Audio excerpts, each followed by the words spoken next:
Hello again, 102. In this video, we will go over the factors that contributed to post-war prosperity and analyze the sectors of society that benefited.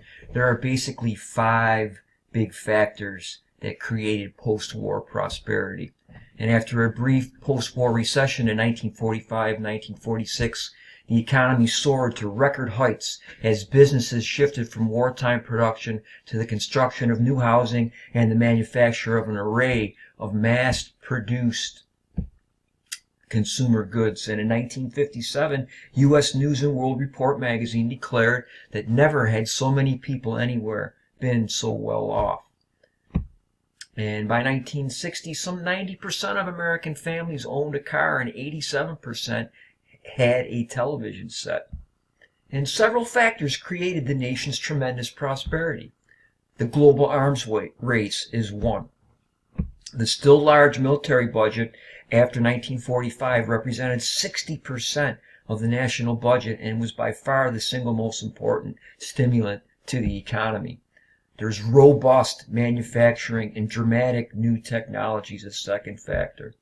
No sooner was the war over than the federal government returned over to civilian owners many of its defense plants, giving them a boost as they retooled for peacetime manufacturing. Military-related research also helped stimulate new glamour industries like chemicals and plastics, electronics, and aviation. And by 1957, the aircraft industry was the nation's largest employer. The extraordinary increase in productivity benefited from new technologies, including the first generation of computers. Factories and industries became increasingly automated. At the same time, the oil boom in Texas, Wyoming, and Oklahoma continued to provide the United States with low-cost fuel to heat buildings and drive cars and trucks. The U.S. dominance in international trade is another factor. Most of the other major industrial nations, Great Britain, France, Germany, Japan, and the Soviet Union, had been physically devastated during the Second World War, leaving American manufacturers with a virtual monopoly on international trade that lasted well into the 1950s. Increased income across classes is another factor. Between 1947 and 1960, the average income for the working class increased by as much as it has in the previous 50 years. More and more blue-collar Americans, and this is key, ladies and gentlemen, especially automotive and steel workers, moved into the middle class. George Meany, the leading union spokesman, president of the AFL-CIO in the 1950s, declared in 1955 that his members never had it so good, and they never will have it so good again. Those days are long gone. That same year, 3 out of every 4 American adults categorized themselves as middle class. Post-war consumerism is on, ladies and gentlemen. This is a nice picture of the classic supermarket of the post-war years. Increased consumer spending is the last big factor, fueled by credit cards, home ownership, and television. Frugality became unpatriotic, ladies and gentlemen. There's a buying spree on. What most Americans wanted to buy after the Second World War was a new house. In 1945, only 40% of Americans owned homes. By 1960, that number increased to 60%. And those new homes featured all the latest electrical appliances: refrigerators, dishwashers, washing machines, vacuum cleaners, electric mixers, carving knives, and even shoe polishers. The use of electricity tripled during the decade, in part because of the popularity of television. Watching television quickly displaced listening to the radio, although it still goes on, and going to the movies still goes on as a popular way to spend free time. But more and more of these veterans, as we'll see, are spending time in the new homes that they buy. And this is what they do in the spare time: watch TV, shows like I Love Lucy and Milton Berle, and other popular shows for children like Leave It to Beaver. All kinds of sitcoms and other types of shows were on as popular entertainment. And the popularity of television provided a formidable medium for advertisers to promote a powerful new phase of the consumer culture that reshaped the contours of post-war life, the nature of work, and where people lived and traveled. They could see these things now. The image is very powerful, ladies and gentlemen. And the GI Bill of Rights, which provided unemployment, education, and financial benefits for World War II veterans to ease their transition back into the civilian world, is really, really going to boost upward social mobility in post-war America. Between those years, it included a package of crucial benefits to veterans. Unemployment pay for 1 year, preference for those applying for federal government jobs, loans for home construction or starting a business, access to government hospitals, and generous subsidies for education. Some 5 million veterans bought new homes with the assistance of GI Bill mortgage loans, which required no down payment. Almost 8 million veterans took advantage of the $14.5 billion in GI Bill benefits to attend college or enroll in job training programs. This will democratize higher education, ladies and gentlemen. Many of these veterans will become professors in colleges and universities across the country.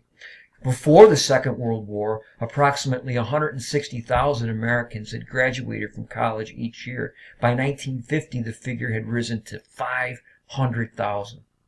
In 1949, veterans accounted for 40% of college enrollments, and the United States could boast the world's best educated workforce, largely because of the GI Bill.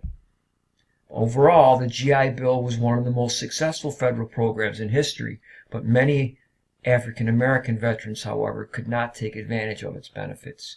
Most colleges and universities remained racially segregated and refused to admit blacks. Those that enrolled blacks often discriminated against them, and Americans attending white colleges or universities were barred from playing on athletic teams. What many of the northern universities, like Syracuse University, did, they had quotas. There would only be so many minorities or people of color allowed to play on the teams, and especially to start on those teams. There was discrimination in attending social events and in joining fraternities and sororities. In addition, black veterans could not buy homes in white neighborhoods. The suburban frontier is developing.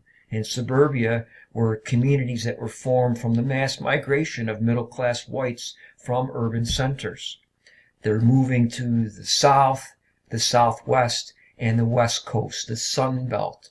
And that's where many of these suburbs are going to be constructed. And it's made possible by car culture.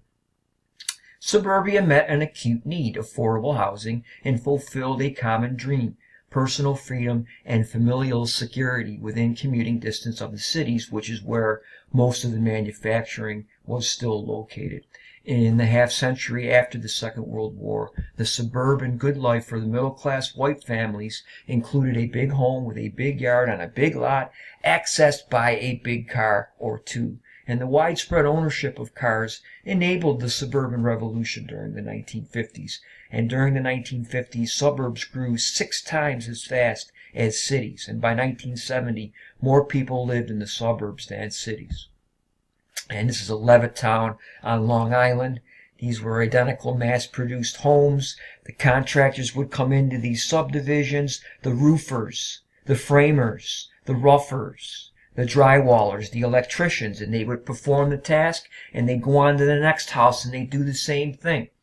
And that's what made them identical. And they didn't care, because these homes were theirs. So what if they all looked the same?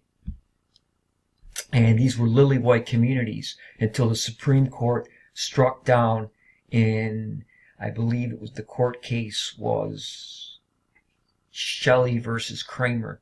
And that will become unconstitutional after that point. But Levitt did this on purpose. Even though he is a Jewish developer, he had these in the deeds, and they would not allow African Americans for a time to own in these areas. There are also Levittowns in New Jersey and Pennsylvania. Minorities are on the move, as we saw already. The second great migration is taking place. This family is going from Florida to New Jersey During the war and after, they're moving into the cities. And by 1960, for the first time in history, more African Americans were living in urban areas than in rural areas. And as blacks moved into the northern cities, many white residents moved to the suburbs, as we just mentioned, and that left behind racial ghettos. 9 of the nation's 10 largest cities lost population to the suburbs during the 1950s. And between 1950 and 1960, some 3.6 million whites left the nation's largest cities for the new suburban neighborhoods, while 4.5 million blacks moved into those same cities, most of them coming from the rural South. However, for all the varied forms of racism that black migrants to the North and West encountered, most of them preferred their new lives to the enforced segregation and often violent racism they left behind in the South. Southern blacks still faced voting discrimination and segregation in all these different areas of society. By the late 1950s, black leaders had convinced most northern states to adopt some form of anti-discrimination legislation. Hispanic migration to the United States. Congress renewed the Bracero program begun during the Second World War, which enabled Mexicans to work as wage laborers in the United States, often as migrant workers moving from farm to farm as needed for the planting and harvest seasons. Mexicans streamed across the nation's southwest border, and by 1960, Los Angeles had the largest concentration of Mexican Americans in the nation. Women's roles are changing.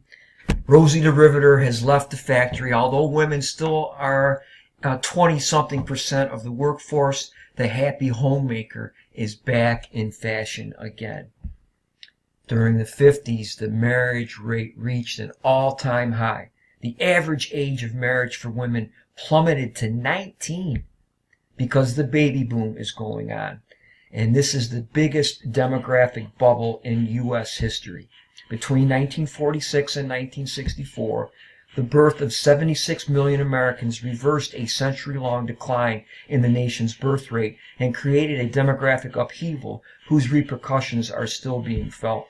The baby boom peaked in 1957 when a record 4.3 million births occurred, 1 every 7 seconds. Most brides during the 50s were pregnant within 7 months of their wedding, and they didn't stop at 1 child. Large families were typical. Between 1940 and 1960, the number of families with 3 children doubled, and the number of families having a 4th child quadrupled. To recap, the factors: the arms race, robust manufacturing and new technologies, dominance in international trade, increased income across classes, and hence increased consumer spending, and veterans, the white middle class, and urban African Americans benefited from post-war prosperity.